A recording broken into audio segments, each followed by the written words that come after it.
بسم اللہ الرحمن الرحیم۔ کیا جانور سے بھی برکت مل سکتی ہے؟ جس گھر میں 3 بکریاں ہوں اس میں فرشتے صبح تک دعائے رحمت کرتے ہیں۔ اللہ پاک نے معیشت بکری اور کھیتی میں رکھی ہے۔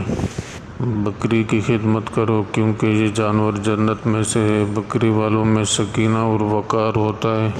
آپ صلی اللہ علیہ وسلم نے فرمایا، 1 بکری 1 برکت، 2 بکریاں 2 برکت، 3 بکریاں 3 برکتیں ہیں۔ آپ صلی اللہ علیہ وسلم نے بکریوں کے ساتھ بھلائی کی وصیت فرمائی کیونکہ یہ کمزور جانور ہے۔ حضرت ام ہانی رضی اللہ عنہا سے رسول اللہ صلی اللہ علیہ وسلم نے فرمایا کہ گھر میں بکریاں پالا کرو، ان میں برکت ہے۔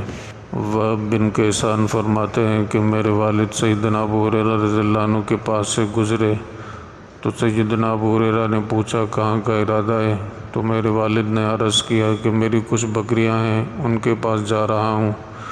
تو حضرت ابو ہریرہ نے فرمایا، اچھا ہے، آپ ان بکریوں سے مٹی جھاڑا کیجئے اور ان کی رہائش کو صاف ستھرا رکھیے اور ان کے پاس نماز بھی پڑھ لیا کیجئے کیونکہ بکریاں جنت کے جانوروں میں سے ہیں۔ نبی کریم صلی اللہ علیہ وسلم کی چچا زاد سیدہ ام ہانی رضی اللہ عنہا سے روایت ہے کہ رسول اللہ صلی اللہ علیہ وسلم نے انہیں فرمایا، اے ام ہانی، بکریاں پالو کیونکہ یہ شام کو خیر سے آتی ہیں اور صبح کو خیر سے جاتی ہیں۔